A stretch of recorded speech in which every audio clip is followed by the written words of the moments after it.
श्रीमद्भागवत महापुराण दशम स्कंद अध्याय 80।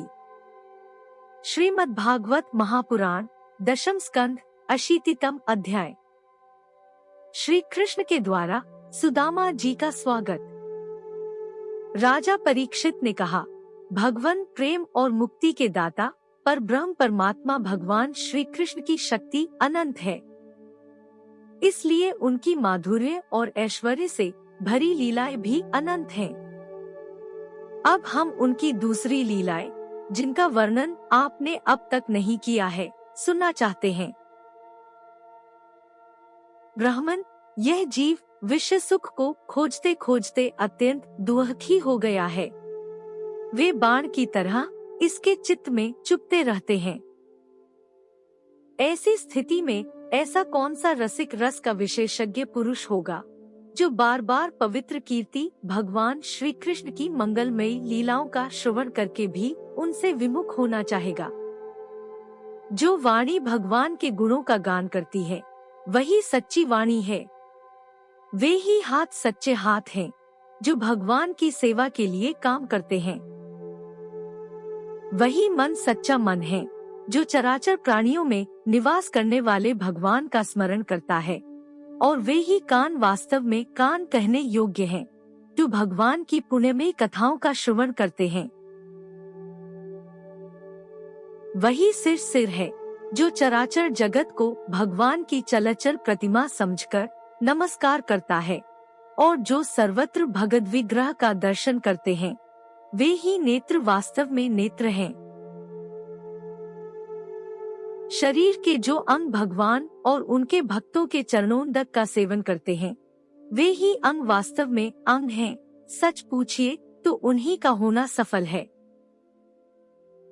सूत जी कहते हैं, शौनकादि ऋषियों जब राजा परीक्षित ने इस प्रकार प्रश्न किया, तब भगवान श्री शुकदेव जी का हृदय भगवान श्री कृष्ण में ही तल्लीन हो गया। उन्होंने परीक्षित से इस प्रकार कहा। श्री शुकदेव जी कहा, परीक्षित, एक ब्राह्मण भगवान श्री कृष्ण के परम मित्र थे। वे बड़े ब्रह्मज्ञानी, विषयों से विरक्त, शांतचित्त और जितेंद्रिय थे। वे गृहस्थ होने पर भी किसी प्रकार का संग्रह परिग्रह न रखकर प्रारब्ध के अनुसार जो कुछ मिल जाता उसी में संतुष्ट रहते थे। उनके वस्त्र तो फटे पुराने थे ही, उनकी पत्नी के भी वैसे ही थे। वह भी अपने पति के समान ही भूख से दुबली हो रही थी। एक दिन दरिद्रता की प्रतिमूर्ति दुखिनी पतिव्रता भूख के मारे कांपती हुई अपने पतिदेव के पास गई और मुरझाए हुए मुंह से बोली, भगवान, साक्षात लक्ष्मीपति भगवान श्री कृष्ण आपके सखा हैं। वे भक्तवांछा कल्पत्रु, शरणागत वत्सल और ब्राह्मणों के परम भक्त हैं। परम भाग्यवान आर्य पुत्र, वे साधु संतों के, सत्पुरुषों के एकमात्र आश्रय हैं। आप उनके पास जाइए। जब वे जानेंगे कि आप कुटुंबी हैं और अन्न के बिना दुखी हो रहे हैं, तो वे आपको बहुत सा धन देंगे।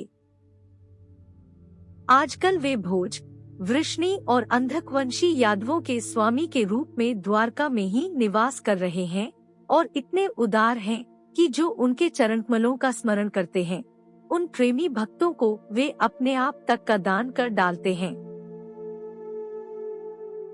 ऐसी स्थिति में जगत गुरु भगवान श्री कृष्ण अपने भक्तों को यदि धन और विश्व सुख, जो अत्यंत वांछनीय नहीं है, दे दे, तो इसमें आश्चर्य की कौन सी बात है।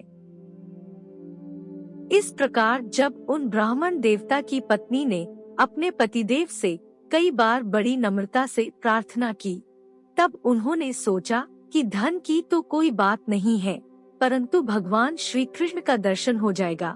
यह तो जीवन का बहुत बड़ा लाभ है। यही विचार करके उन्होंने जाने का निश्चय किया और अपनी पत्नी से बोले, कल्याणी, घर में कुछ भेंट देने योग्य वस्तु भी है क्या? यदि हो तो दे दो। तब उस ब्राह्मणी ने पास पड़ोस के ब्राह्मणों के घर से 4 मुट्ठी चिवड़े मांगकर एक कपड़े में बांध दिया और भगवान को भेंट देने के लिए अपने पतिदेव को दे दिए। इसके बाद वे ब्राह्मण देवता उन चिड़ों को लेकर द्वारका के लिए चल पड़े। वे मार्ग में यह सोचते जाते थे कि मुझे भगवान श्री कृष्ण के दर्शन कैसे प्राप्त होंगे। परीक्षित, द्वारका में पहुंचने पर वे ब्राह्मण देवता दूसरे ब्राह्मणों के साथ सैनिकों की 3 छावनियां और 3 ड्योढ़ियां पार करके भगवत धर्म का पालन करने वाले अंधक और वृष्णिवंशी यादवों के महलों में, जहां पहुंचना अत्यंत कठिन है, जा पहुँचे। उनके बीच भगवान श्री कृष्ण की 16,000 रानियों के महल थे। उनमें से एक में उन ब्राह्मण देवता ने प्रवेश किया। वह महल खूब सजा सजाया अत्यंत शोभायुक्त था।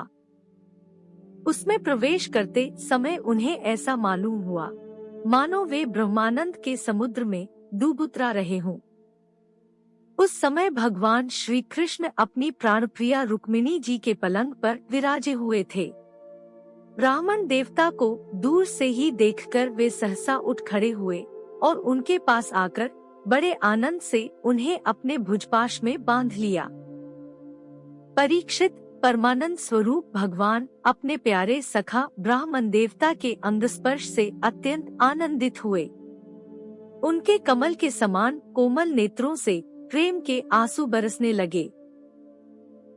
परीक्षित, कुछ समय के बाद भगवान श्री कृष्ण ने उन्हें ले जाकर अपने पलंग पर बैठा दिया और स्वयं पूजन की सामग्री लाकर उनकी पूजा की। प्रिय परीक्षित, भगवान श्री कृष्ण सभी को पवित्र करने वाले हैं। फिर भी उन्होंने अपने हाथों ब्राह्मण देवता के पांव पखारकर उनका चरणोदक अपने सिर पर धारण किया और उनके शरीर में चंदन, अर्गजा, केसर आदि दिव्य गंधों का लेपन किया। फिर उन्होंने बड़े आनंद से सुगंधित धूप और दीपावली से अपने मित्र की आरती उतारी। इस प्रकार पूजा करके पान एवं गाय देकर मधुर वचनों से भले पधारे ऐसा कहकर उनका स्वागत किया।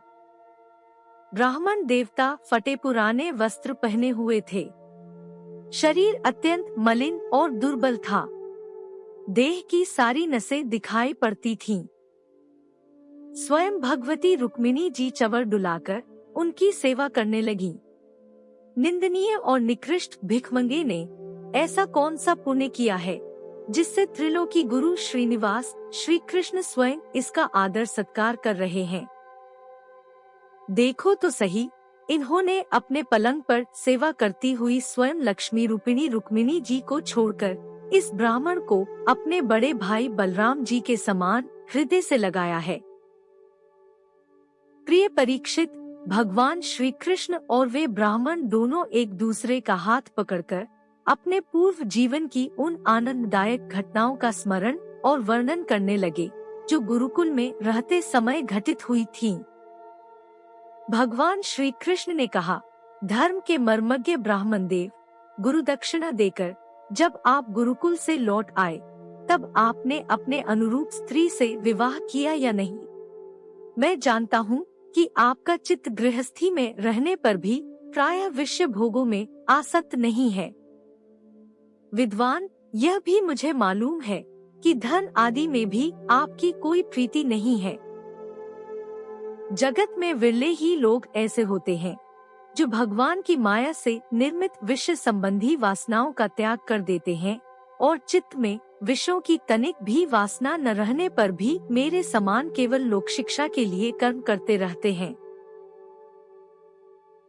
ब्राह्मणषि रोम ने, क्या आपको उस समय की बात याद है जब हम दोनों एक साथ गुरुकुल में निवास करते थे? सचमुच गुरुकुल में ही द्विजातियों को अपने ज्ञातव्य वस्तु का ज्ञान होता है, जिसके द्वारा वे अज्ञानांधकार से पार हो जाते हैं। मित्र, इस संसार में शरीर का कारण जन्मदाता पिता प्रथम गुरु है। इसके बाद उपनयन संस्कार करके सत्कर्मों की शिक्षा देने वाला दूसरा गुरु है। वह मेरे ही समान पूज्य है।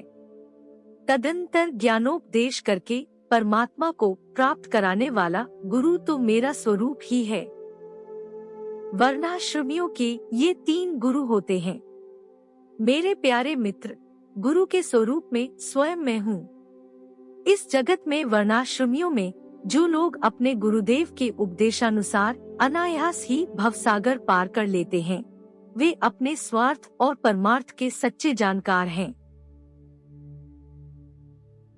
प्रिय मित्र, मैं सबका आत्मा हूँ, सबके हृदय में अंतर्यामी रूप से विराजमान हूँ। मैं गृहस्थ के धर्म पंचमहायज्ञ आदि से, ब्रह्मचारी के धर्म उपनयन वेदाध्ययन आदि से, वानप्रस्थी के धर्म तपस्या से और सब ओर से उपर्थ हो जानाए सन्यासी के धर्म से भी उतना संतुष्ट नहीं होता जितना गुरुदेव की सेवा शुश्रूषा से संतुष्ट होता हूँ। ब्राह्मण, जिस समय हम लोग गुरुकुल में निवास कर रहे थे, उस समय की वह बात आपको याद है क्या, जब हम दोनों को एक दिन हमारी गुरुपत्नी ने ईंधन लाने के लिए जंगल में भेजा था। उस समय हम लोग एक घोर जंगल में गए हुए थे और बिना ऋतु के ही बड़ा भयंकर आंधी पानी आ गया था। आकाश में बिजली कड़कने लगी थी। तब तक सूर्यास्त हो गया, चारों ओर अंधेरा ही अंधेरा फैल गया। धरती पर इस प्रकार पानी ही पानी हो गया कि कहाँ गड्ढा है, कहाँ किनारा, इसका पता ही न चलता था। वह वर्षा क्या थी, एक छोटा मोटा प्रलय ही था। आंधी के झटकों और वर्षा की बौछारों से हम लोगों को बड़ी पीड़ा हुई, दिशा का ज्ञान न रहा। हम लोग अत्यंत आतुर हो गए और एक दूसरे का हाथ पकड़कर जंगल में इधर उधर भटकते रहे। जब हमारे गुरुदेव सांदीपनी मुनि को इस बात का पता चला, तब वे सूर्योदय होने पर अपने शिष्यों सहित हम लोगों को ढूंढते हुए जंगल में पहुँचे और उन्होंने देखा कि हम अत्यंत आतुर हो रहे हैं। वे कहने लगे, आश्चर्य है पुत्रों, तुम लोगों ने हमारे लिए अत्यंत कष्ट उठाया। सभी प्राणियों को अपना शरीर सबसे अधिक प्रिय होता है, परंतु तुम दोनों उसकी भी परवाह न करके हमारी सेवा में ही संलग्न रहे। गुरु के ऋण से मुक्त होने के लिए सत्शिष्यों का इतना ही कर्तव्य है कि वे विशुद्ध भाव से अपना सब कुछ और शरीर भी गुरुदेव की सेवा में समर्पित कर दें। द्विजशिरोमणियों, मैं तुम लोगों से अत्यंत प्रसन्न हूँ। तुम्हारे सारे मनोरथ, सारी अभिलाषाएं पूर्ण हो और तुम लोगों ने हमसे जो वेदाध्ययन किया है वह तुम्हें सर्वदा कंठस्थ रहे तथा इस लोक एवं परलोक में कहीं भी निष्फल न हो। प्रिय मित्र, जिस समय हम लोग गुरुकुल में निवास कर रहे थे, हमारे जीवन में ऐसी ऐसी अनेकों घटनाएं घटित हुई थीं। इसमें संदेह नहीं कि गुरुदेव की कृपा से ही मनुष्य शांति का अधिकारी होता और पूर्णता को प्राप्त करता है। ब्राह्मण देवता ने कहा, देवताओं के आराध्य देव जगत गुरु श्री कृष्ण भला, अब हमें क्या करना बाकी है, क्योंकि आपके साथ जो सत्य संकल्प परमात्मा है, हमें गुरुकुल में रहने का सौभाग्य प्राप्त हुआ था। प्रभु, छंदोमय वेद धर्म, अर्थ, काम, मोक्ष चतुर्विध पुरुषार्थ के मूल स्रोत हैं और वे हैं आपके शरीर। वही आप वेदाध्ययन के लिए गुरुकुल में निवास करें। यह मनुष्य लीला का अभिनय नहीं तो और क्या है।